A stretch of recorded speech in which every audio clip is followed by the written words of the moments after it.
Kcal News Mornings. Good morning. Today is Friday, June 27th. I'm Sheba Turk. A killer is on the loose after allegedly shooting two people, killing one of them. But the crime spree didn't stop there. And I'm Rachel Kim, and for Jamie Yukis. Just moments ago, Governor Gavin Newsom announces a major lawsuit, and it looks like he's taking a page out of President Trump's playbook.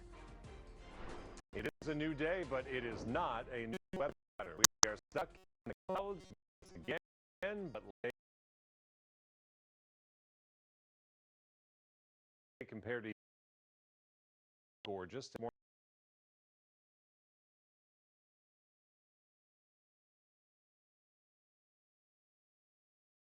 morning.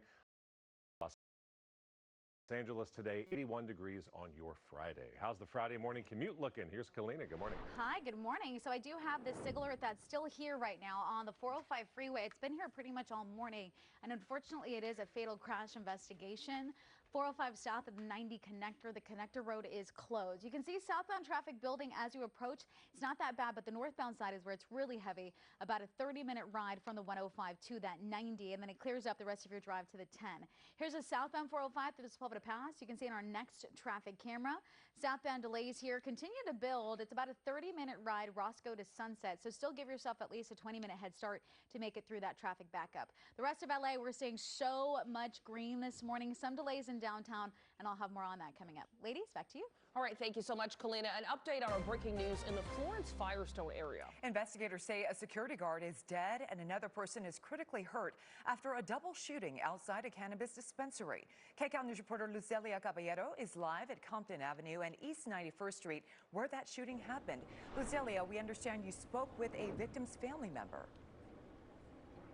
We did. It has been a long morning here. I mean, we are talking about a family who received news directly from a deputy who answered her husband's phone. She was calling him to check up on him. He's a security guard here at the dispensary behind me. Investigators say he was actually sitting in that black SUV, that Expedition that you see there. While he was working, he was sitting in there with another person when two suspects approached their vehicle for an attempted robbery and potentially attempted carjacking. They say at that point a scuffle unfolded back and forth, and then shots were eventually fired here on 91st Street and Compton Avenue, adding they believed that attempted carjacking took place, and once that struggle followed, the husband of the woman we spoke to earlier was shot and killed on scene. The second victim was shot multiple times in his upper torso, ran down the street. Investigators say at that point Good Samaritans showed up on scene, and the two suspects that initially approached the victims ended up taking off with the Good Samaritans car. Investigators describe it as a silver Acura. We talked to the wife of the victim who was shot to death, identifying him as a 37-year-old Alex Gonzalez, a loving father and dedicated husband.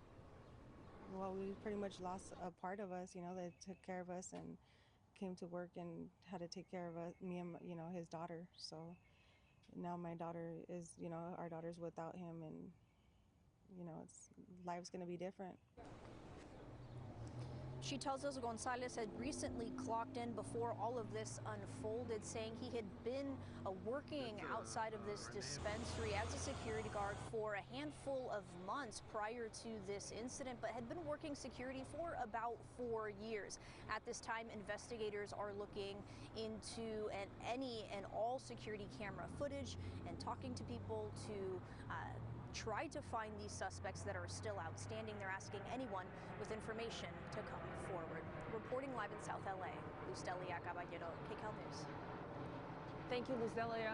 In this hour, blockbuster rulings are expected from the Supreme Court on some of the biggest cases of the year. The most anticipated one is whether the court will allow President Trump to end birthright citizenship. Other decisions include whether states can require age verification to access online pornography, and if parents can opt their children out of hearing LGBTQ-themed stories in public schools. A constitutional law expert and attorney is joining us live in the next half hour as we wait for the rulings.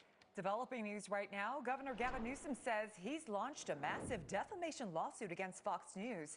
Assignment manager Mark Liu is at the desk with those details. Mark. Yeah, Rachel, this is a huge defamation lawsuit that's just been filed. The governor is seeking $787 million in damages against Fox News, which happens to be the exact same amount that Fox was ordered to pay out when they lost a defamation lawsuit against Dominion voting systems over election falsehoods. Now, let me show you what the governor has just posted on X. It says right here, this is just a few minutes ago, it says, "No more lies. I'm suing Fox News for $787 million." And then there's a link to an article on Politico. Now, let me show you some video of both Trump and Newsom. According to Politico, this lawsuit is over something that Fox host Jesse Waters talked about regarding phone calls between Newsom and Trump about the National Guard here in L.A. Remember that happened during the protests earlier this month. The lawsuit claims Waters lied about Newsom's calls with Trump.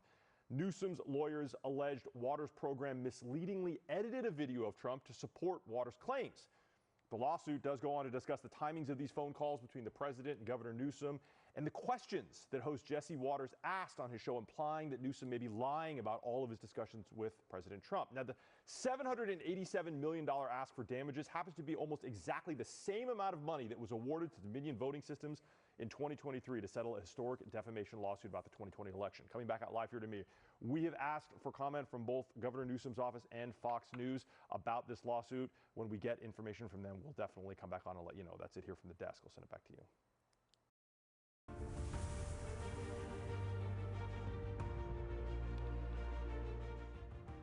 Well, the Getty Villa is reopening to a full crowd months after surviving the Palisades fire. Kcal's Tina Patel shows us how the museum is celebrating this new beginning.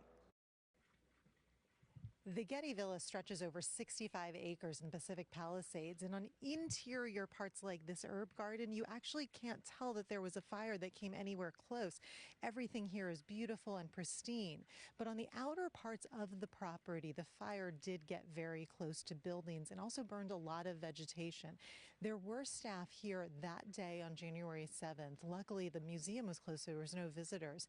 But there was crews that were here that stayed behind and actually used hoses, fire extinguishers, putting out spot fires, sealing the buildings to make sure that the galleries were safe. And then they just kind of watched and waited, and we're so grateful to the firefighters that were in the neighborhoods and helping save the nearby properties, doing water drops. Fortunately, none of the buildings in the Getty Villa were destroyed, but the past few months the museum has been closed.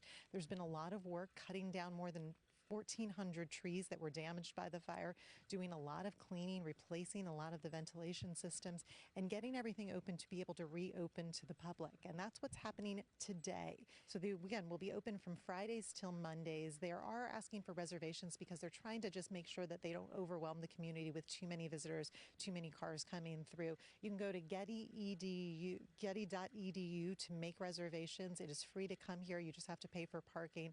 And again, a nice sign that things are starting to return. It's not quite the same as it was, but there's still a lot of beauty here and a lot of hope. In Pacific Palisades, Tina Patel, Kcal News.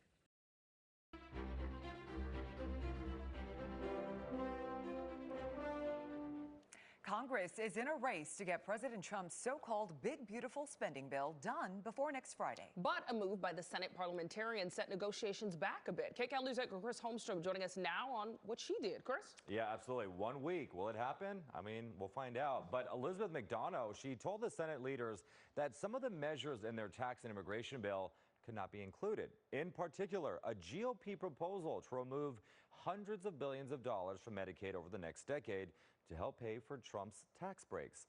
Well, a lot of Republicans are angry, including President Trump, who posted on social media that no one goes on vacation until it's done. But the roadblocks to pass the bill, it's not just coming from the parliamentarians.